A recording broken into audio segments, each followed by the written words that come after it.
Olá, eu sou a Natasha Paula Nunes da Silva e sou monitora no projeto de monitoria da antropologia na UF, intitulado Podcast, uma nova ferramenta no processo de ensino-aprendizagem da antropologia, orientado pela professora Miriam Alves de Souza. Esse projeto ele foi desenvolvido com a turma da disciplina de Teorias Antropológicas do Parentesco, pela Universidade Federal Fluminense no Departamento de Antropologia, no período de 2022.1. Motivação e objetivos.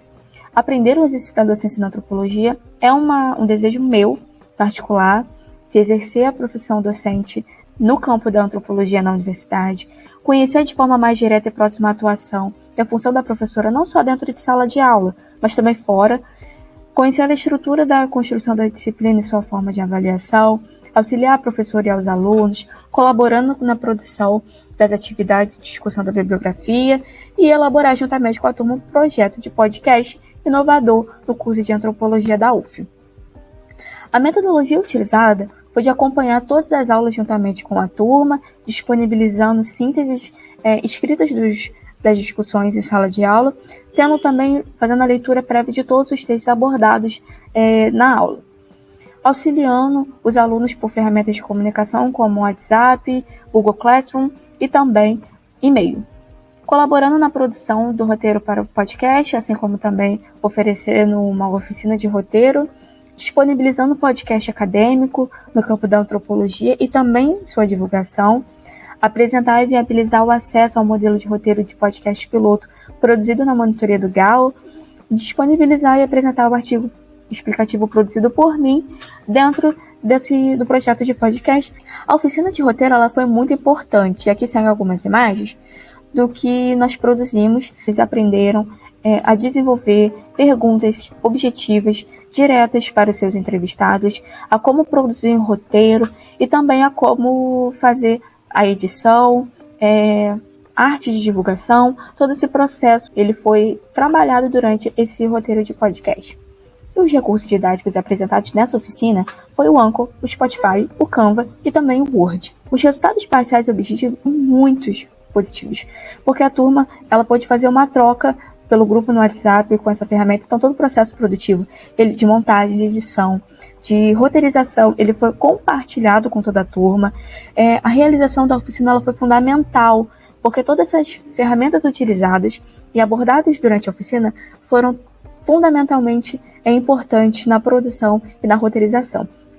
O feedback dos alunos ele foi de muita animação e descoberto com um projeto inovador no curso de antropologia da UF, e também o podcast como forma de avaliação não foi de caráter obrigatório, mas de facultativo, e por isso teve uma adesão de toda a turma e um engajamento efetivo na sua construção. Aqui são alguns dos podcasts desenvolvidos: Família e Futebol no Brasil, entrevistando o professor da casa, que é o Luiz Roro, produzido pelos alunos Bruno Augusto e Luiz Henrique. O podcast Família e Exílio Palestino, produzido pelo Luca Sauê, entrevistando o Leonardo Schiochetti. Noções sobre Parentesco no Contexto de Imigração Hondurenho, produzido por Manuela Carregal, Vitória Cis, Rainer Oliveira, Christian Melon e Maristela Toledo, entrevistando José Ernesto Vasco Monteiro. Impacto do Gênero na Unidade Familiar Marroquina, entrevistando Raquel Carvalheira, produzido por Juliana Riso e Mariana Alves Sampaio. Esse podcast ele foi produzido mesmo após o término da disciplina. Esse também foi um artigo produzido por mim durante o programa de monitoria, então foi também mais um produto de conhecimento acadêmico, fruto desse trabalho. Aqui são alguns links de divulgação dos podcasts. As referências utilizadas foram a bibliografia da própria disciplina e o roteiro de podcast piloto. Aqui o depoimento da professora, apenas um trecho. Quando eu propus a realização de podcast como produto de avaliação final da disciplina, não esperava a adesão de toda a turma para a atividade. Eu tive um enorme prazer em ouvir os podcasts, as vozes bem colocadas, questões bem contextualizadas, diretas e objetivas, assim como o alto nível de articulação e preparação das pessoas. Um dos produtores do podcast, Bruno Neiva, ele também vai dizer que a experiência de ter feito podcast foi nova. Ele nunca tinha feito nada parecido com isso, mas foi algo bom, foi algo legal de se produzir e diferente por ser o meio avaliativo de uma disciplina. Todos podem fazer e todos podem ouvir, sendo até mais acessível para quem está fora da academia. Boa foi essa minha experiência e opinião. Esse foi o projeto podcast, uma nova ferramenta no processo de ensino-aprendizagem da antropologia. Obrigada. Oi, boa tarde. Meu nome é Sofia. Eu sou monitora responsável pela disciplina de Ética 1. Ela é obrigatória para o primeiro período de filosofia e ela se dedica a estudar diversas correntes filosóficas que pensaram a ética ao longo da história da filosofia. No primeiro semestre desse ano, ela foi oferecida pela professora Teresa Calomene e agora, nesse segundo semestre, ela está sendo oferecida pelo professor Felipe Castelo Branco. No primeiro semestre, a professora Teresa se dedicou ao filósofo Aristóteles, que foi o primeiro filósofo na história da filosofia a lidar com a ética enquanto uma disciplina. E para isso ela fez antes uma contextualização e passou por dois pensadores que já era possível observar a discussão ética. O primeiro foi o poeta Hesíodo e o segundo o filósofo Platão. Agora, no segundo semestre, o professor fará um panorama geral da disciplina de ética ao longo da história da filosofia, e para isso ele escolheu dois filósofos, duas correntes filosóficas muito importantes, que são a de Aristóteles e a de Kant, e escolheu mais duas correntes filosóficas que são também importantes, mas que não se tem tanto contato e não se estuda tanto quanto Aristóteles e Kant, que é um é o filósofo Nietzsche e o outro é o utilitarismo, tendo como representante o Stuart Mill. O que me motivou a ter passado pelo processo da monitoria é porque, como eu sou da licenciatura, a monitoria acaba sendo um meio para eu poder revisitar minha própria relação com a sala de aula. E, além disso, quando eu também estava nos primeiros períodos, eu frequentava os encontros de monitoria e me ajudaram muito na lida com a universidade, na lida com a disciplina, a entender como a filosofia funcionava e, enfim, é um modo de eu também estar retribuindo um pouco a importância que esse lugar ocupou para mim. Meus objetivos acabam sendo, então, auxiliar os alunos na lida com a disciplina, e isso se dá principalmente nos encontros que a gente lê os textos juntos e, a partir dele, a gente cria dúvidas. Eu tento responder também, mas também ajudar a formular dúvidas para levar para o professor, além de ser uma ponte entre os alunos e o professor, porque muitas vezes os alunos não têm tanta confiança, às vezes eles são um pouco tímidos, e essa lida no primeiro período com o professor ainda é um pouco mais distanciada. A metodologia que eu utilizo primeiro eu mesmo me aprofundar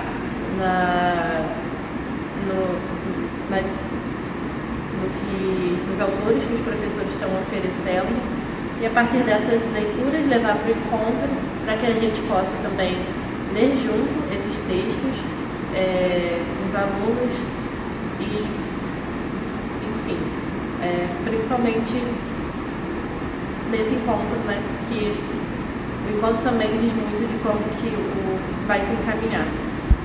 Os resultados parciais que eu tive por enquanto, que dá para apresentar, são relativos ao primeiro semestre desse ano, e o resultado tem muito pela resposta dos alunos, que foi que, segundo eles, os encontros ajudaram bastante para a elaboração dos trabalhos finais da disciplina, e deu para acompanhar isso também com os alunos que frequentavam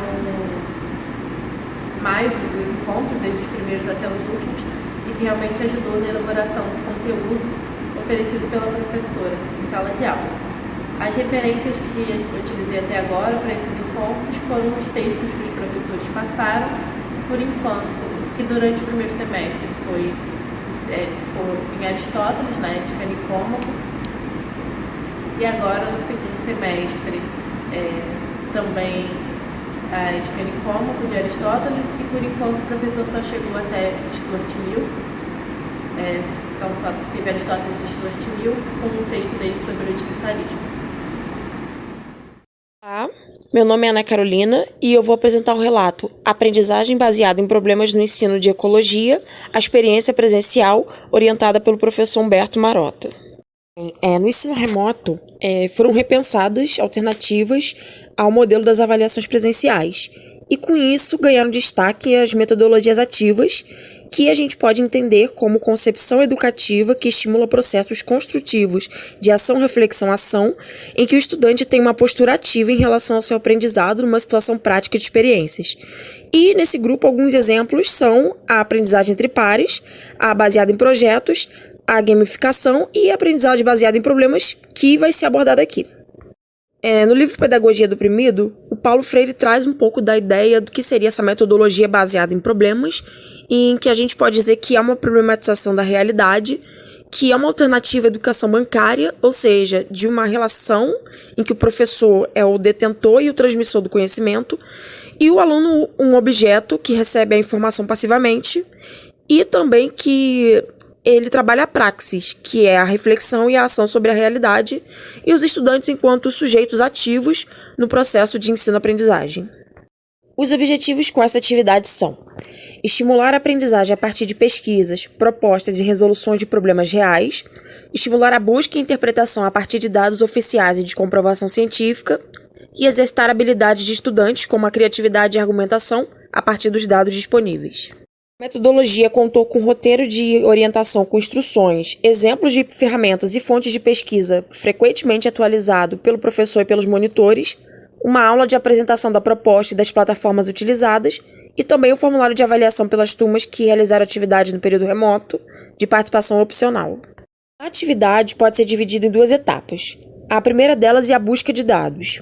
Em grupos de até 5 pessoas, as equipes buscam um artigo que evidencia uma problemática de conservação em um ecossistema no Brasil, um artigo com uma possível solução para esse problema ou valores de conservação do ecossistema, e um terceiro artigo que dialogue com os 2 já trabalhados. Esses 3 artigos deveriam se equalizar na plataforma Sucupira. E, em seguida, realizam a busca de dados em fontes confiáveis que possam ser relacionados ao tema trabalhado. Aqui são alguns exemplos dessas fontes, como IBGE, INEA e outras. Na etapa 2, de elaboração da apresentação, as equipes escolhem pelo menos um objetivo de desenvolvimento sustentável, ODS, da Agenda 2030 da ONU, que tenha ligação com seus temas, 3 conceitos ecológicos que possam ser relacionados ao conteúdo desenvolvido no trabalho, e um tomador de decisão que possa ter interesse na proposta construída e para o qual seria apresentada de forma fictícia. Poderiam acrescentar outros materiais interessantes além desses itens, como, por exemplo, reportagens. Em seguida, realizam a montagem e a gravação da apresentação em defesa do ecossistema, direcionada ao tomador de decisão escolhido. A gravação de cada grupo foi exibida em aula, seguida de uma sabatina ao vivo, presencial, com participação de cada integrante das respectivas equipes. Aqui a gente tem um exemplo de 2 apresentações. A primeira do grupo 4, em que o tema foi o impacto de espécies invasoras e importância de espécies nativas na Mata Atlântica, e a do grupo 1, com o tema Preservação de Ecossistemas de Transição, a economia dessas regiões e alternativas sustentáveis. O que pode ser observado é que os estudantes carregavam nas suas falas na sabatina o conhecimento construído com o desenvolvimento da atividade e também o caráter interdisciplinar ressaltado pelas próprias equipes com suas apresentações, com conteúdos de outras disciplinas, notícias e leis no trabalho, por exemplo, que acaba enfatizando essa posição ativa da atividade. Só que ainda há alguns desafios, por exemplo, na questão da argumentação, na escolha dos conceitos ecológicos e aplicação de acordo com o tema trabalhado pelas equipes e até mesmo a própria estrutura tecnológica para a exibição desses vídeos presencialmente. E também que na avaliação dos estudantes que realizaram a atividade no ensino remoto, ela teve uma aceitação em grande parte positiva para o ensino presencial e também contribuiu na formação profissional desses estudantes.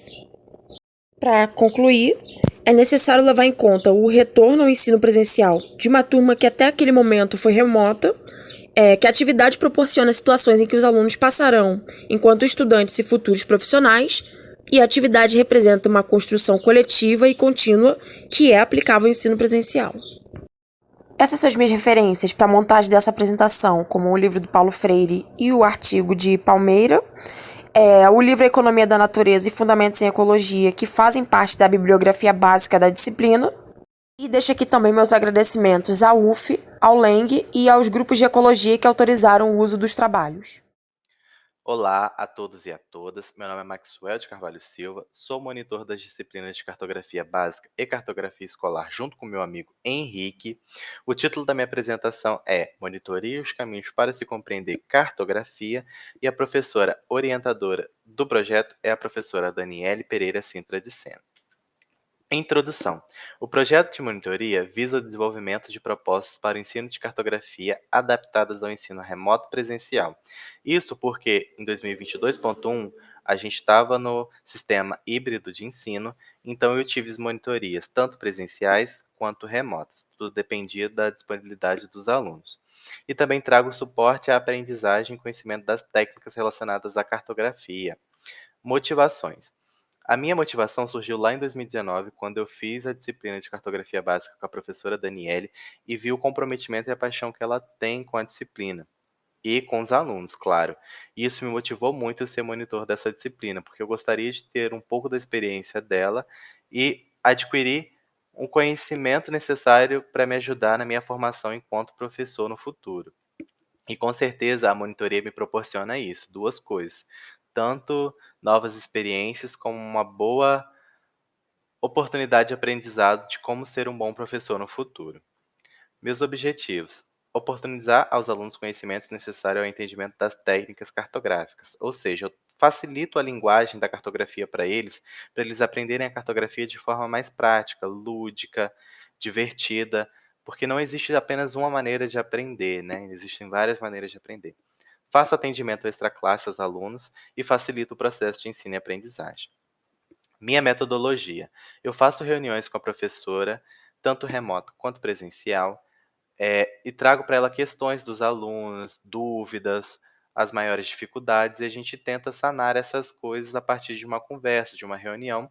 E após isso, eu entro em contato com eles via WhatsApp ou Classroom, marcando uma monitoria. A gente tem um grupo no WhatsApp onde a gente conversa, tiramos dúvidas, a gente conversa sobre as dificuldades deles. Então, a gente tem essa metodologia. Também tento desenvolver recursos didáticos para ensinar cartografia de forma lúdica, que eu trago o dominó cartográfico, que eu vou falar mais à frente. Faço atendimento presenciais dos alunos, tanto individualmente quanto coletivamente, e faço elaborações de aplicações de atividades didático-pedagógicas, que são as listas de exercícios que a gente faz, adapta a lista de exercícios para eles, que toda semana eles fazem uma listinha de exercícios para fixar o conteúdo na mente deles. Resultados parciais. Infelizmente, a monitoria de 2022.1 foi bem baixa. Ela foi remota, a sua maioria, claro, e teve baixa participação. Uma monitoria muito esvaziada, com 2 ou 3 alunos no máximo. Sempre apresentam os alunos dificuldades nos cálculos matemáticos, que é comum, acontece sempre em todas as disciplinas, em todos os anos, sempre é comum ter essa dificuldade na matemática. E aí eu trouxe o dominó, né, que é a aplicação do recurso didático lúdico, é o dominó cartográfico que eu criei para eles aprenderem a simbologia cartográfica a partir do jogo, né? Eles jogam aprendendo, eles literalmente aprendem brincando. Já a monitoria de 2022.2 já é uma monitoria totalmente diferente. Ela é completamente presencial, tem uma alta participação dos alunos, é uma monitoria bem cheia, com 20, 15 alunos sempre. Os alunos estão bem motivados em aprender, a monitoria faz efeito com eles, eles são muito curiosos, a gente faz atividade prática no laboratório com os mapas e cartas. Assim, está sendo incrível essa experiência de monitoria presencial, totalmente presencial, com os alunos totalmente a fim de aprender. Sempre tem as dúvidas nos cálculos matemáticos também, mas é normal, eles conseguem pegar as dicas dos conceitos e acabam aprendendo na monitoria. E aí está a importância da monitoria, porque é de aluno para aluno, é uma conversa de aluno para aluno, é uma linguagem de aluno para aluno. Então facilita muito o processo deles de ensino e aprendizagem. Então, acredito que seja esse a minha motivação e os meus resultados da monitoria. Aqui está a referência que a gente trabalha, as referências, né, bibliográficas que a gente trabalha na aula de cartografia, e acredito que tenha sido isso. E eu deixo aqui meu muito obrigado a todos que estão aí vendo o meu vídeo. Obrigado por essa oportunidade de estar aqui também, né, que é muito gratificante para mim. E um obrigado especial à professora Daniele, que sempre está ali para atender a gente. E é isso. Meu nome é Daniele, Estou aqui para falar um pouco sobre o projeto de monitoria e como foi participar.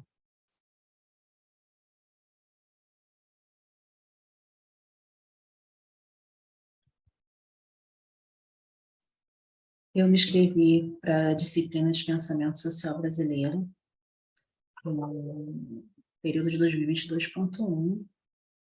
Eu fiz com o Lucas Faelson Meghetti e agora nesse período de 2022.2 com a Aline Marinho Lopes. Minhas motivações como eu sou estudante de licenciatura, futura professora, penso fazer mestrado. Eu acho que a experiência de monitoria, assim como as experiências de estágio, elas enriquecem o saber docente. Você está observando, muitas vezes você tem oportunidade de praticar, então você tem como unir a prática e a teoria, produzindo a sua praxis. E isso, para quem quer ser professora, é fundamental, como até para quem não deseja ser professor, eu acho que é uma experiência interessante para a trajetória acadêmica. Meus objetivos, né, nesses 2 semestres, foram tentar trazer para os alunos outros materiais, fora os textos que eram dados para os professores, que despertassem nele uma maior curiosidade por esses autores, como vídeos, documentários, podcasts. Eu também tentei ajudá-los com a produção de trabalhos, artigos e resenhas. Eu tive a oportunidade com o Lucas de observar algumas resenhas que estavam sendo produzidas pelos alunos, e nós notamos que nesse período de volta, né, das aulas presenciais, nesse retorno pós-pandêmico, eles tinham muitas dificuldades na escrita. Então, no que eu pude auxiliar, né, eu auxiliei, e foi importante mesmo para perceber, né, essas nuances, essas dificuldades nesse retorno presencial. Como já foi dito, o método e o que foi acordado com os professores foi justamente eu buscar, né, esses outros materiais. Eu criei também um grupo de WhatsApp, isso com o professor atual, em que eu envio os textos semanalmente, fico aberta ali para responder dúvidas, qualquer reflexão dos alunos, da maneira que eu puder ajudá-los. E durante as aulas também, quando possível, levantava questões, e ainda levanto, né, que possam gerar reflexões e um maior engajamento com a turma. O Lucas me deu a oportunidade de fazer o plano de aula e apresentar essa aula. Eu poder escolher um autor, né, da ementa da disciplina. Eu escolhi a Lélia Gonzalez. Eu acho a Lélia muito importante para a academia. A interpretação que a Lélia Gonzalez faz do Brasil, essa interseção que ela faz entre raça, classe e gênero, como ela traz essa abordagem psicanalítica para fazer essa interpretação do Brasil. A Lélia foi uma autora muito profícua, né, dentro da academia, e apesar disso, ela é pouco lida. Mesmo trazendo também esse protagonismo da mulher negra, ela é muito pouco lida. E quando você fala na Lélia na sala, muitos alunos se sentem representados. É uma mulher negra, né, que desenvolveu artigos, resenhas de cunho acadêmico e conseguiu unir o saber acadêmico, mas fora dele também, fora da academia ela também é lida, né? Ainda que em menor grau, né, ela conseguiu unir a escrita acadêmica, uma escrita mais fluida, irônica, e conseguiu ser lida fora da academia também. Então, eu apresentei a aula, essa aula foi muito bem recebida, os alunos participaram da aula, né? As referências que eu usei para fazer a aula estão contidas aí na descrição do PowerPoint.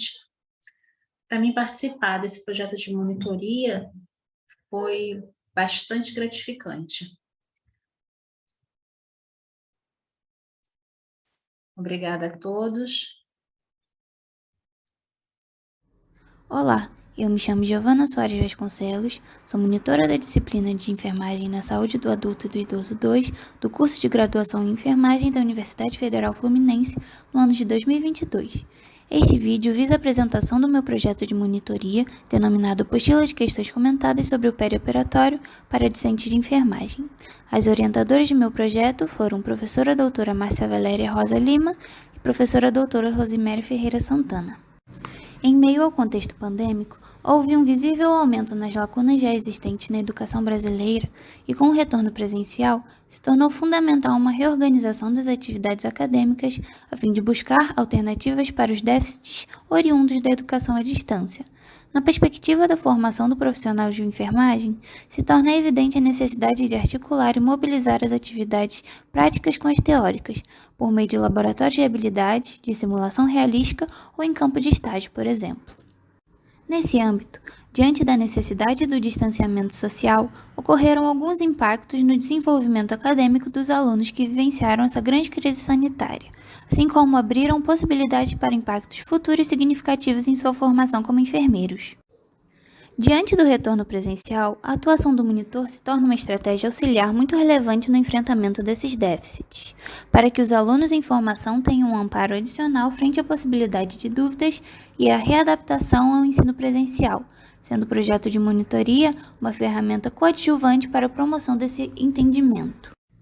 Ao observar o desenvolvimento dos alunos do curso de graduação em enfermagem no simulado anterior à prova da disciplina, dado que a média aritmética das notas nessa avaliação foi de aproximadamente 5,95 e a nota observada de maior pontuação, 8,5, ficou evidente a necessidade de uma intervenção que visasse o desenvolvimento da habilidade de testagem de conhecimento dos alunos para que se familiarizassem novamente a realização de provas presenciais com questões objetivas selecionadas de concursos públicos para residência e cargo de enfermeiro nas áreas de enfermagem no centro cirúrgico, clínica cirúrgica, central de material e esterilização e comissão de controle de infecção hospitalar.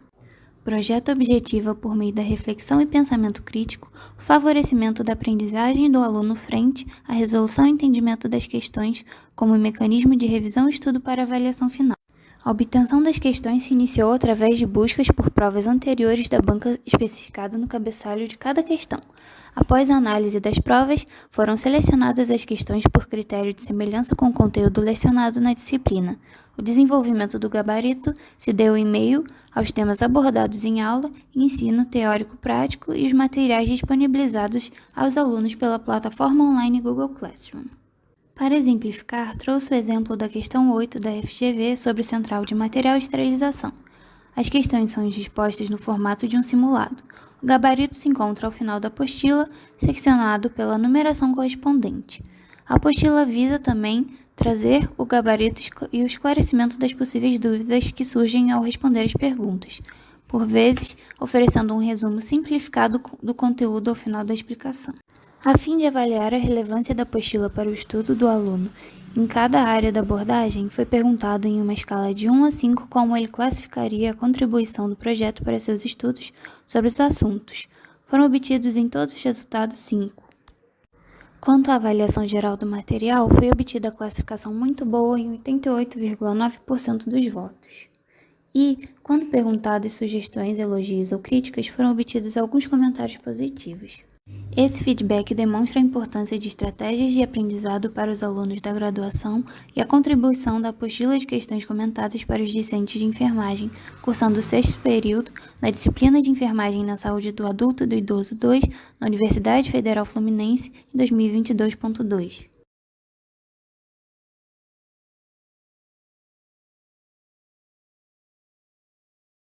Roteiro para a simulação de primeira consulta de enfermagem no pré-natal de risco habitual. A elaboração de atividades pedagógicas possibilita uma maior aproximação do aluno e a síntese da teoria na prática, ainda com algumas limitações de acesso aos campos do ensino teórico-prático em recorrência da restrição de pessoas e alunos nas unidades de saúde pela Covid-19, identificou-se a necessidade de atividades mais dinâmicas nos laboratórios de enfermagem da EAC. As dinâmicas de simulação estabelecem um ambiente que evita que pacientes sejam expostos a situações de risco por inexperiência e garante aos alunos maior segurança e interesse nas condutas corretas a serem tomadas. Estudos garantem que essa simulação é uma das técnicas que podem ser utilizadas para engajar profissionais e melhorar seu desempenho, quando essa prática é orientada, possui objetivos e é estruturada. Nesse contexto, surge a ideia da elaboração de um roteiro para nortear uma atividade teórico-prática de simulação de consulta de enfermagem de pré-natal de risco habitual, contendo orientações sobre condutas esperadas pelo enfermeiro e paciente, promovendo a interação entre docentes, monitores e discentes e para uso no laboratório da escola de enfermagem. Durante o pré-natal de risco habitual, o enfermeiro é responsável por diversas atividades importantes, como por realizar ações educativas, pela coleta do exame citopatológico, por solicitar exames de rotina e por fazer encaminhamentos. Ele realiza consultas de enfermagem durante todo o pré-natal.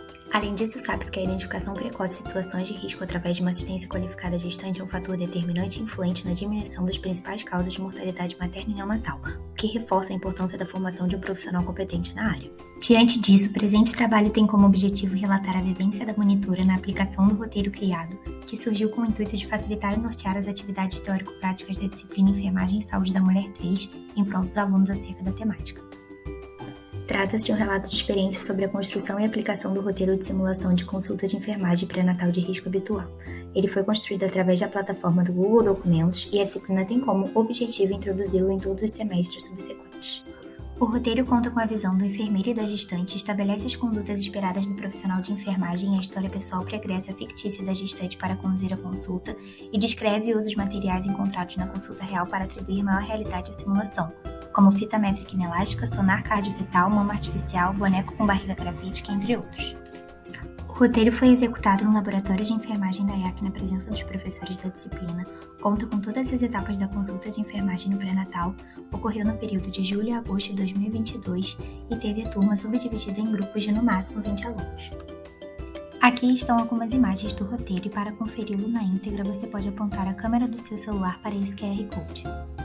A seguir alguns registros da execução da atividade com o uso do roteiro de simulação como norteador.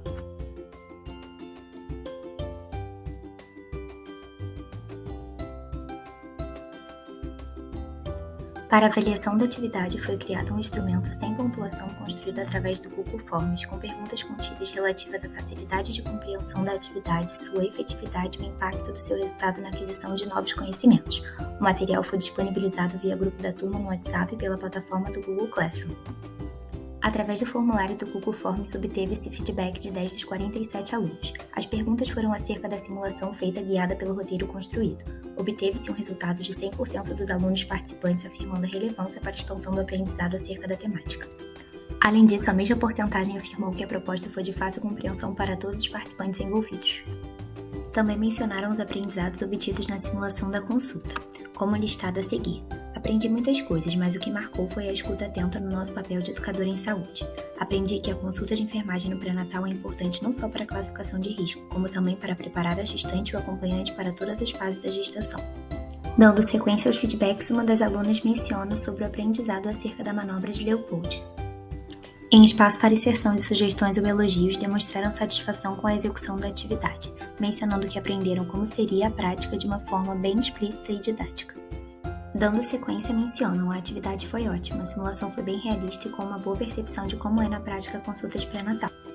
Evidencia-se então que o projeto de monitoria concluiu com êxito seu objetivo de contribuição para a aprendizagem, cumprindo também com as atribuições do monitor propostas previamente ao concurso, pois estabeleceu pesquisa e material disponível na internet voltado para a saúde da mulher, foi construído um roteiro que configura-se como material didático e seu produto proporciona um melhor planejamento de atividades didático-pedagógicas da disciplina, contribuindo para a formação de profissionais mais capacitados.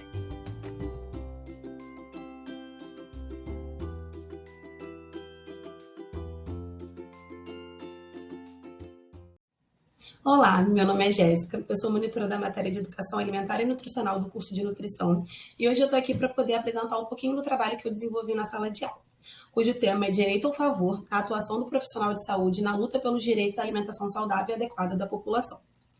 Bom, como introdução, eu quis trazer a importância, né, e os benefícios para a população quando o profissional de saúde ele atua realizando práticas e atividades que venham trazer à população um certo nível de autonomia, um certo nível de senso crítico, trazendo informação de qualidade. E essa forma que vai ser apresentada à população precisa de uma forma que faça com que o próprio indivíduo consiga fazer reflexões sobre aquela informação na sua vida, naquela realidade, sabe? Um convite à pessoa a pensar, não fugindo daquele modo arcaico de educação, onde a pessoa ignora o conhecimento popular e só joga informação sem saber se aquilo se aplica ou não na realidade do indivíduo. E para trazer essa reflexão, eu quis também trazer um pouquinho sobre os direitos, que são direitos sociais, que são direitos humanos, relembrar esses conceitos na cabeça dos alunos, para que facilite a gente entender qual é a necessidade da gente saber o que se trata desses direitos, né? E como fazer essa garantia que seja feito ao dever do Estado para a população. E aí eu trouxe alguns conceitos, né? Passei na aula sobre o que são, como surgiram, alguns exemplos. Aí, como objetivo, eu tive principal sobre informar a população, né? Informando o aluno, futuramente eu vou estar informando a população para gerar esse nível de autonomia. Eu também queria o objetivo era incentivar os futuros profissionais a saírem de um planejamento dietético somente, porque a gente sabe que alguns problemas não passam além de um planejamento dietético, e também quis incentivar a luta do profissional de saúde a favor dessa alimentação saudável adequada, desse direito junto com a população. Como motivação, também como informar, né, a população, e utilizei também materiais atuais, né, sobre a realidade, que eu acho que fica mais fácil da pessoa enxergar esse tipo de violação. Também quis trabalhar o empoderamento da população através dessa informação dada, né, e também incentivar o comprometimento do profissional com a população. Em primeiro momento, eu te trouxe uma dinâmica quebra-gelo, que foi uma música do Titãs, e aí convidei a turma a refletir sobre músicas que façam a gente pensar sobre alimentação, sobre os direitos. Essa música foi importante porque foi lançada um ano depois, em 1987, da oitava Conferência Nacional de Saúde, que foi utilizada que foi muito importante na construção do Sistema Único de Saúde, e também foi a primeira conferência com participação popular. Aí, depois, eu trouxe algumas matérias atuais sobre violações dos direitos humanos, direito à alimentação adequada, né? Essas matérias são atuais, tá? Todas referenciadas também. Trouxe momentos de interação que eu tive com a turma, que foi algumas perguntas sobre informação, trouxe alguns materiais de forma não convencionais que tratam também sobre o tema, e também materiais de pesquisa de apoio sobre o tema, né? Esse também é algum momento de interação da turma, que eu fiz uma pergunta no Mentimeter. E a pergunta era o que a gente consideraria como obstáculo, né, na obtenção dessa alimentação saudável e adequada. E aí eu obtive 78% da participação da turma. Isso é muito interessante, um dado muito legal, porque mostra a interação da turma com a atividade, com a aula. Depois eu expliquei, né, a atividade educativa, que se tratavam de situações que violavam o direito humano à alimentação adequada, onde a turma se dividiu em grupo, né, e propuseram uma discussão sobre qual seria a abordagem correta para poder saber orientar, né, o paciente. E como resultados parciais, eu trouxe algumas nuvem de palavras, né, com algumas palavras que foram citadas nas respostas dos alunos. Eu também tive uma resposta escrita, no qual eu separei alguns termos utilizados pelos grupos, né? Essas são algumas das palavras. E através dessa nuvem de palavras, eu pude ter algumas percepções, né, com a participação da turma, o embasamento que eles tiveram, e eu citei aqui, né, os resultados parciais. Considerações finais, pontos negativos, eu acho que deveria ter dado mais tempo para a resolução das situações, e também disponibilizado material escrito sobre direitos. E pontos positivos, eu tive a participação da turma, onde a gente refletiu sobre os pontos abordados na sala, e também houve uma interação entre os grupos na hora da discussão sobre a atividade educativa. E essas são as referências, e esse foi o meu trabalho. Obrigada.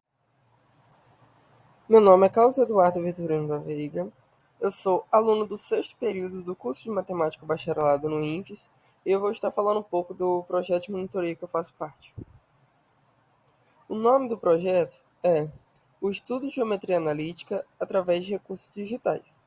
e ele abrange as disciplinas de Geometria Analítica 1 e 2. E eu tenho como professora orientadora a professora doutora Giovana Sartori. A geometria analítica é uma disciplina que é ofertada nos períodos iniciais do curso de matemática, tanto bacharelado quanto licenciatura, e do curso de licenciatura em física. E por ela ser ofertada para alunos ingressantes, muitos possuem carência de conteúdos que são necessários para poder compreender e assim acompanhar a disciplina, e eles acabam apresentando dificuldades. Assim, o projeto é baseado na utilização do software GeoGebra para poder facilitar a aprendizagem da disciplina. Motivações. Iniciação à docência. Eu vi o projeto como uma oportunidade de poder estar me ambientando à sala de aula e também visando futuros projetos pessoais. Ajudar e troca de conhecimento. Vi também como uma oportunidade de poder estar ajudando os alunos, sobretudo por serem calouros, e poder passar um pouquinho do conhecimento que eu pude adquirir na universidade. Interesse e busca do aperfeiçoamento da disciplina. É uma disciplina que eu gosto, me interesso bastante, então é uma forma de poder estar aprimorando o conhecimento que eu já possuo. Objetivos. Um dos meus principais objetivos era sanar todas as dúvidas em relação à explicação. Às vezes o aluno não entendeu muito bem a explicação do professor, então eu tentei explicar de formas diferentes para que fossem assimilados os conteúdos. Auxiliar na resolução de exercícios. Um dos objetivos também era incentivar a resolução dos exercícios e poder auxiliar na hora da interpretação dos mesmos. Introduzir e incentivar a utilização do software GeoGebra. E outro objetivo era apresentar o GeoGebra para os alunos e fazer com que eles utilizassem para poder compreender a disciplina. A metodologia que eu adotei era encontros semanais fixos em 2 dias, onde eram encontros presenciais e o tema era livre, ou seja, os alunos eles poderiam trazer suas dúvidas e eram resolvidos de acordo com a demanda e o pedido. Comunicação via WhatsApp. Eu resolvi manter a comunicação com os alunos através de um grupo do WhatsApp, porque assim seria uma forma de estar mais próximo e poder auxiliar eles, os alunos que não poderiam estar presentes aos encontros fixos, e também poder marcar horários além dos encontros já estabelecidos. Atividades no GeoGebra, para que os alunos eles pudessem visualizar melhor o que estava se passando na disciplina, e resolução das listas, para que assim houvesse o acompanhamento da disciplina. Os resultados parciais. Houve baixa procura em dias comuns, nos encontros fixos não possuíam muitos alunos e até mesmo houve vezes que não houve presença, e no WhatsApp havia poucas procuras. Alta procura em períodos de prova e trabalhos. Ao contrário do tópico anterior, os alunos eles procuravam bastante em períodos de prova, sobretudo pelo grupo do WhatsApp. Bom número de aprovações dos alunos que procuraram o monitor mais de uma vez. Esse é um dado aproximado que eu peguei observando as aprovações ao final do período, e eu só considerei os alunos que haviam solicitado o auxílio mais de uma vez. Bons feedbacks em relação à explicação. Essa era uma das minhas maiores preocupações, era se os alunos estavam entendendo, e por isso, no final das monitorias, eu sempre deixei um espaço livre para que eles pudessem me dar esse tipo de feedback, se eles estavam conseguindo entender, se estava sendo claro, e eu tive bons feedbacks em relação a isso. E essas foram as referências que eu utilizei. Boa tarde a todos os membros da 24ª Semana de Monitoria da Universidade Federal Fluminense. Eu irei apresentar o projeto Os Novos Perfis das Relações Contratuais. Meu nome é Gabriel Ferreira do Nascimento, eu sou bacharel do 7º período em Direito pela Faculdade de Direito da Universidade Federal Fluminense, ligado ao projeto Os Novos Perfis das Relações Contratuais na disciplina Contratos em Espécie, pela orientação da professora doutora Daniela Juliano. O nosso projeto será apresentado conforme 5 tópicos requisitados pelo edital que norteia esse certame, isto é, com a apresentação da introdução, motivação, metodologia, resultados parciais e as nossas referências biográficas. A introdução e motivação. Estamos vivendo a era da 4ª Revolução Industrial, ou da Revolução 4.0, e a era da economia digital, ou seja, estamos tendo a incorporação da tecnologia no cotidiano socioeconômico brasileiro e mundial, o que transforma todas as relações contratuais, fazendo-se necessário que nós, operadores e futuros operadores do direito, tenhamos um novo olhar sobre o direito civil. E como faremos isso? Mesclando o estudo normativo e dogmático aos novos contratos que se desenham a partir desse cenário tecnológico, isto é, fazendo que nós discentes compreendêssemos os institutos jurídicos estudados à luz da tecnologia. A nossa metodologia de ensino é aplicada em dois grandes pontos. O ensino jurídico dogmático à luz da jurisprudência, hoje que desponta como uma das principais fontes do direito brasileiro, conforme seguindo o inventário atualizado pelo Departamento de Direito Privado nesse ano, com aulas semanais às quartas-feiras e quintas-feiras, das 20 às 22 horas, com avaliação disciplinar em 2 provas, respeitando a VS e a segunda chamada, conforme o regulamento de órgãos superiores da UF, e na atividade complementar de contratos na prática, a metodologia roleplay, onde fazemos os alunos formando grupos atuarem como desembargadores ou como ministros de tribunais superiores, apreciando sentenças, optando pela sua manutenção ou reforma. E como se dá a metodologia de monitoria, com a incorporação desses novos desenhos no ensino jurídico dogmático. A partir de mapas mentais elaborados por mim, eu correlaciono os contratos estudados frente às novas versões contratuais, que eu gosto de brincar e chamar de velhas roupas coloridas, que na verdade não são novas roupagens contratuais, pelo contrário, são contratos já existentes, mas que se moldam frente a um cenário de tecnologia, como é o caso, por exemplo, das fintechs, que são empresas que ofertam contratos de mútuo, como, por exemplo, são as insurtechs e as realtechs, que são empresas que trabalham contratos de seguro, contratos esses diversas vezes regulados por sandboxes regulatórios, né, estipulados pela SUSEP, que é a autarquia federal responsável pela fiscalização de contratos de seguro. Tudo isso em aproximadamente no mínimo de 30 minutos semanais, onde eu elaboro com os alunos todo esse mecanismo.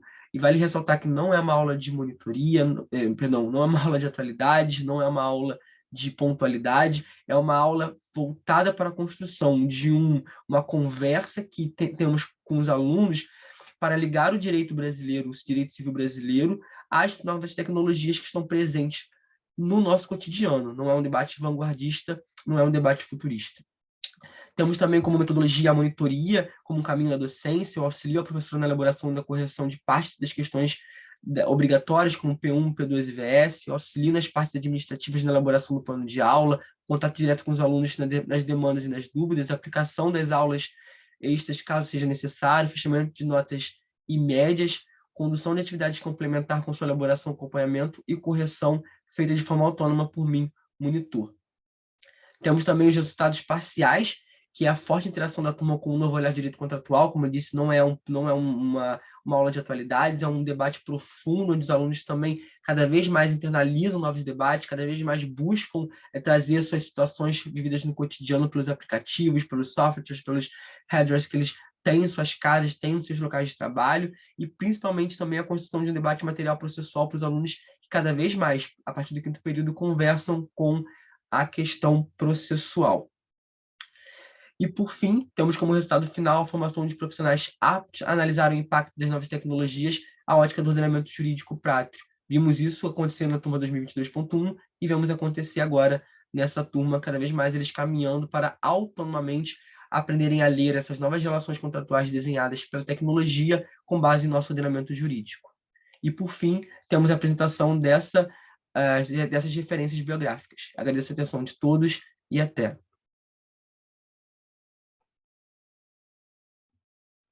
Boa tarde, meu nome é Marina, sou estudante de Psicologia pela Universidade Federal Fluminense, da cidade de Campos dos Goytacazes, e estou no 10º semestre.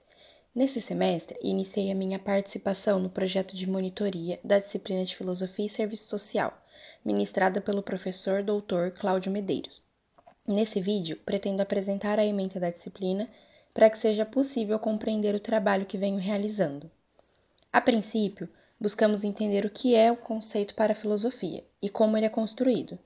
O conceito surge a partir da identificação de um problema, tendo em vista que, para a filosofia, um problema é algo que escapa à visualização, que fura a realidade quando não temos respostas. Assim, com o conceito, é possível visualizá-lo. Nesse sentido, podemos dizer que conceito é um mapeamento de problemas. Temos como exemplo a música Esmalha, do cantor Emicida, que é um rapper e compositor brasileiro, em que ele utiliza o poema Esmalha, escrito em 1910 por Alfonso de Guimarães, fazendo relação com o racismo estrutural que permeia o país. Ele retirou algo do poema que nem mesmo o próprio autor quis passar e atrelou a uma realidade que assola a população pobre e preta. Além disso, é possível observar a construção de conceitos em diferentes espaços, trazendo para exemplos os mapas, obras de arte, poemas e movimentos. Isso porque todos possuem uma linguagem singular, não óbvios, que possibilitam a abertura de novos caminhos e expressam algo que muitas vezes não é nomeável ou é invisível, levando para a construção de um conceito. Assim, essa disciplina tem como objetivo olhar para algo que a filosofia despreza, como não sendo dotadas de sentido, dignidade histórica e pensamento, se distanciando da questão do ser ou não ser, e voltando um olhar para o visível e invisível, reconhecendo que não pode ser nomeado e escapa à razão.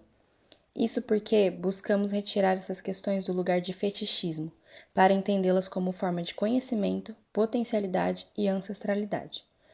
Por isso, essa ementa é composta por referências negras, que resgata as memórias que tentaram nos tirar, mas falharam, possuindo uma perspectiva afrodiaspórica e decolonial. Entendemos a importância de olhar para além das barreiras que o etnocentrismo construiu. Assim, entendendo um pouco da dinâmica da ementa da disciplina, a metodologia do meu trabalho com o professor e com a turma, antes de tudo, se inicia com o meu estudo com base nos materiais e referências das aulas, e está sendo articulado com a participação nas aulas semanalmente, de modo a aprender, escutar e trocar em coletivo. Além disso, realizo encontros quinzenais com os graduandos, para que eles se sintam confortáveis para tirarem suas dúvidas, apresentarem suas queixas, críticas construtivas e apontamentos. Nesses espaços, eu consigo me aproximar e compreender a importância do trabalho que vem sendo realizado, tendo em vista que esses materiais são escassos na grade curricular acadêmica. Ainda assim, há um espaço que será voltado para a construção de oficinas que possam trabalhar em prática o que está sendo apresentado enquanto teoria, de forma que aproxime os alunos cada vez mais do assunto e os distanciem de um olhar de estranhamento, além de fomentar as críticas sociais, culturais e contribuir para uma nova percepção que se há de filosofia. Por fim, os resultados parciais podem ser identificados na fomentação de debates construídos em sala de aula, nas trocas com os estudantes em sala, sendo estes a compreensão da importância dessa ementa, a aproximação de referências bibliográficas não eurocêntricas, novas perspectivas sobre filosofia e uma nova visão de mundo, a partir de um olhar antirracista.